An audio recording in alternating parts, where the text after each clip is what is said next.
Je m'appelle Yuki Amano et je suis doctorant en histoire contemporaine à l'Université de Kyoto, Japon. Ma recherche s'inscrit dans les deux domaines suivants, l'histoire de Sahara centrale au 10e et 20e siècle et les études coloniales. Je prépare actuellement ma thèse de doctorat intitulée L'exercice de contrôle territorial et son influence sur l'Afrique saharienne. Le cas du Sahara algérien en situation coloniale. Cette thèse porte sur la domination coloniale française et son impact sur les sociétés sahariennes, en se focalisant sur le commerce caravanier. L'objet de cet exposé sera d'évoquer l'épisode d'un marchand caravanier au Maroc Ibn Ammar qui a vécu dans le Sahara central pendant la deuxième moitié du XXe siècle, en vue de faire une démonstration de ce que est l'histoire du monde saharien. D'abord, je poserai la problématique portant sur la position du Sahara dans l'historiographie de l'Afrique et donnerai une esquisse de commerce caravanier dans les économies régionales. Ensuite, poursuivrons les traces de Mabrouk Ibn Ammar. Ce faisant, nous essayerons d'entrevoir des situations socio-économiques auxquelles il s'est enchâssé. Et enfin, nous essayerons de contextualiser cet épisode micro-historique à la lumière des facteurs contemporains qui ont façonné le monde saharien à la fin du 19e siècle. Et vous avez probablement entendu parler des termes tels que l'Afrique du Nord et l'Afrique subsaharienne. En sciences humaines et sociales, on accepte cette catégorisation avec comme démarcation le Sahara. Et ces deux parties de l'Afrique ont été étudiées différemment. Nous pouvons trouver l'origine de cette dichotomie au Moyen-Âge.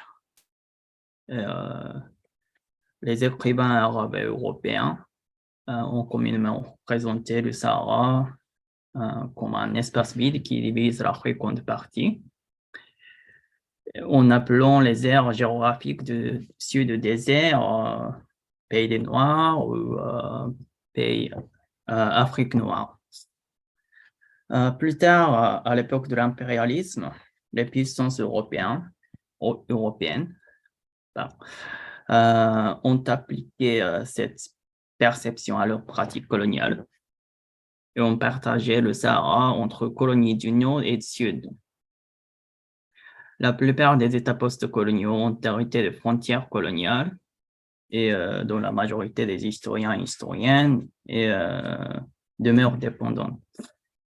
De telle sorte que ces frontières de sable qui ont renforcé la limite entre les prétendues Afrique du Nord et Afrique subsaharienne. Et l'historiographie actuelle demeure dépendante. Plus récemment, de nouveaux travaux ont cherché à dépasser la présupposée frontière de sable qui aurait divisé le continent en appréhendant l'Afrique depuis le cœur même du Sahara. Ces recherches ont mis en perspective les dynamiques commerciales, intellectuelles et techniques qui avaient longtemps relié le monde saharien aux espaces méditerranéens et subsahariens. À ces débats dans l'historiographie de l'Afrique, ma thèse proposera d'attacher une perspective des études coloniales en mettant en question la façon dont les autorités coloniales ont affecté le monde saharien sur le plan socio-économique. En particulier, ma thèse se focalisera sur le commerce caravanier. Historiquement, une ère économique et culturelle centrée sur le Sahara, interconnectant la côte méditerranéenne et la région sahélienne, a existé, dans laquelle les caravanes ont joué un rôle important. en tant qu'intermédiaire. Vous voyez par exemple la carte des routes principales du XVIIe siècle, où les caravanes ont laissé leurs traces tout en transportant l'or, le sel, les esclaves, etc. Autrement dit, ce monde que nous appelons le monde saharien s'est formé au moins bien avant la découverte de l'Afrique par l'Ouest, en se focalisant sur la charnière en amont et en aval de la colonisation. Dans ma thèse, il s'agira d'interroger sur la transformation de ce monde saharien ou celle des économies régionales dont le commerce caravanier faisait partie. Mabrouk Ibn Ammar, notre protagoniste, était marchand caravanier et il est apparu dans les archives françaises pendant la deuxième moitié du XXe siècle. En 1879, il a quitté le port de Tripoli et s'est mis en route pour Paris en passant par Marseille. Il a eu permission de négocier avec des hommes politiques et marchands français. À son retour à Tripoli, il est reparti en caravane pour le Sahel en tant qu'approvisionneur. Ce faisant, il n'a cessé de communiquer avec les agents français. Si ces actions collaboratives ne paraissent exceptionnelles en tant que telles, elles n'en ont pas moins reflété de nouvelles situations socio-économiques auxquelles les marchands caravaniers sahariens se sont enchâssés. Nos questions de recherche sont ainsi pourquoi Mabrouk Ibn Ammar a-t-il effectué de ce long voyage que reflètent ses activités à la lumière de dynamique du monde saharien au XIXe siècle.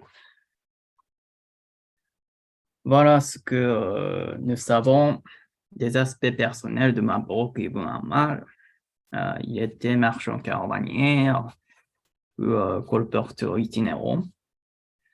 Il avait fréquenté les villes sahéliennes avant son voyage, un long voyage, et il avait déjà trouvé des fournisseurs pour ses marchandises. Et parmi eux, les plumes d'autruche en provenance de Sahel constituaient ses marchandises principales. Et il avait à Tripoli comme associé, entreposeur des articles qu'il apporte un Algérien ou un sujet de nationalité française. Il est établi à Tripoli depuis 20 ans. Ces faits sont très importants pour comprendre sa logique d'action. Avant d'effectuer son long voyage d'affaires, il avait besoin d'aide d'un Français. Il avait donc demandé conseil à son partenaire algérien à Tripoli. Et grâce à lui, il a réussi à entrer en contact avec un agent français, Charles Perrault. Et lui, formé comme arabisant, Perrault avait assisté à la conquête française du Sahara en tant qu'interprète militaire et il connaissait bien le commerce caravanier. Puis nommé consul général de France à Tripoli de Barbarie en 1878, Perrault a entamé immédiatement un projet pour que la France puisse tirer parti du commerce caravanier. À cette époque, c'était à partir du port de Tripoli que la plupart des marchandises en provenance de Sahel transportées vers la caravane étaient réexportées vers l'Europe. En l'occurrence, Perrault pensait en leur faisant détourner par la route de l'Algérie, déjà colonie française, la France pourrait éviter la concurrence avec son principal rival, l'Angleterre, et monopoliser les marchandises sahéliennes à des conditions plus favorables. Il a donc soutenu le voyage de Mabrouk Ibn Ammar. Sous ses auspices, l'entreprise de Mabrouk Ibn Ammar a démarré en avril 1879. Il a quitté le Tripoli et s'est mis en route pour Paris en passant par Marseille. Et en ce qui concerne ses affaires à Paris, Ferro nous apprend qu'un bon accueil lui a été fait et qu'il a contracté l'engagement avec la Société pour l'élevage de l'autruche en Algérie afin de se procurer des autruches. Et considérant en présent sa stratégie apparemment collaborative. Comme le montre cette carte, les autorités coloniales françaises ont entamé la conquête militaire du Sahara dans les années 1840, et si bien que la France est déjà arrivée à contrôler certaines routes caravanières au moment de son voyage. Et vous voyez la carte suivante qui montre plus en détail la zone frontalière de cette époque-là entre l'Algérie française, la Tunisie et la région de Tripoli, ce qui est la Libye actuelle.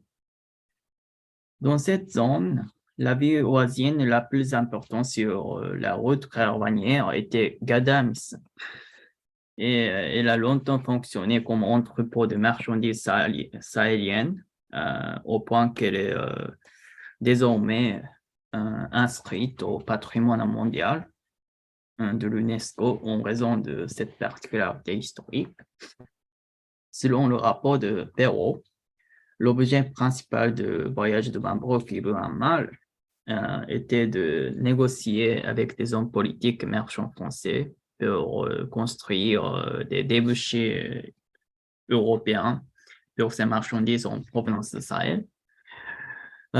Pour ce faire, il a tenté de faciliter la route qui permettait de se rendre de Ghadames au port d'Alger via El Oued,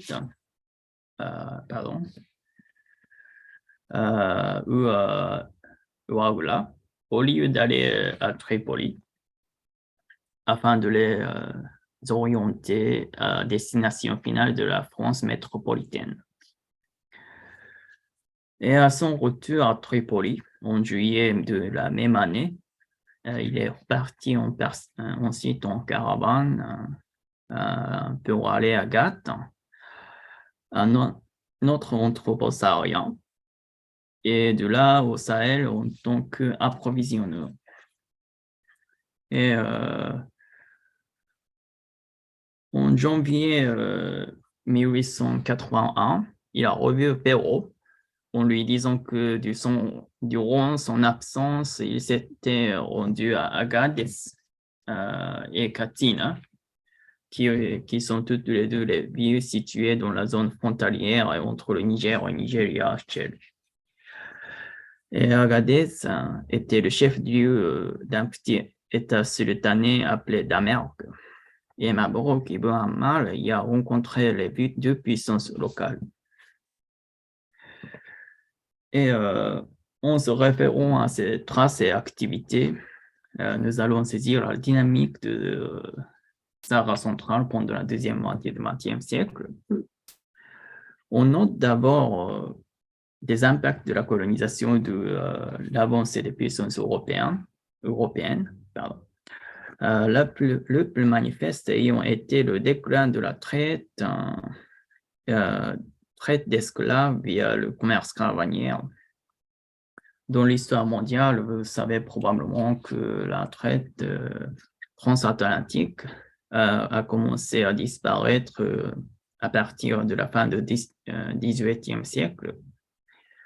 Les sociétés sahariennes se sont également vues changer leurs institutions et structures commerciales en réaction à l'abolition en Tunisie, 1846, en Algérie française, 1848, et en Tripoli, 1856. Et parallèlement, les esclaves ont été remplacés par d'autres articles sahéliens. Et l'un d'entre eux était la plume d'autruche, ce que Mabrouk Ibn Amal a transporté depuis le Sahel. Ces plumes provenaient principalement d'autruches sauvages, notamment d'origine de l'Afrique de l'Ouest. Et au milieu du 19e siècle, la valeur économique croissante des plumes a déclenché une concurrence coloniale entre la France et l'Angleterre pour ce produit de luxe, ce qui a conduit les autorités coloniales à créer des fermes d'élevage d'autruches en Algérie française. Ce boom est également confirmé par des sources statistiques. Le tableau que vous voyez montre la valeur économique totale des exportations à Tripoli, ce qui était vers l'Europe de 1862 à 1904. C'est estimé par le consulat britannique à Tripoli. La rubrique qui a connu la plus forte, c'est que dans les années 1900 à 1870 et 1880, coïncidant exactement avec les activités de Mabrouk Ibn Ammar, était la plume d'autruche. Et cependant, cela ne suffit pas à comprendre la motivation de Mabrouk Ibn Ammar d'aller voyager jusqu'à Paris dans le seul but d'éteindre ses débouchés. Il s'agit de la prise en compte de la particularité de cet article au regard de la distribution en Europe. L'historienne globale de la plume d'autruche, Sarah Abreu-Einstein, insiste sur l'exportation des plumes vers l'Europe, dans laquelle les marchands juifs ont joué un rôle important. Le discours de Mabrouk Ibn Ammar nous montre non seulement l'existence de ce réseau, mais également le rapport de force entre les marchands juifs et les marchands caravaniers.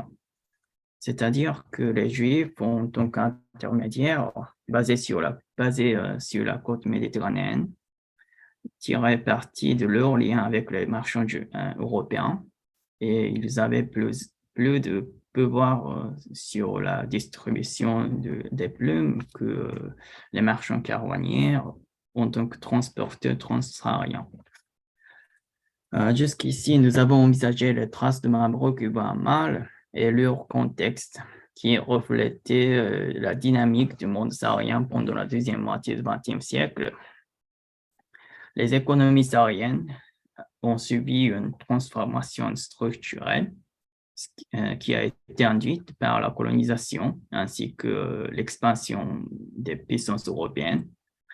Cela est représenté par la transition des marchandises principales à partir des esclaves à celle des plumes d'autruche. Ce changement a également contraint les caravanes à modifier leur modalité de distribution de leurs marchandises, et cela a fait fluctuer leur rapport de force avec les marchands juifs. Ainsi, les traces de Mabrouk Ibn Ammar, nous avons observé, sont le reflet de l'histoire du monde saharien. Enfin, c'est la fin de notre voyage. Je vous remercie pour votre attention.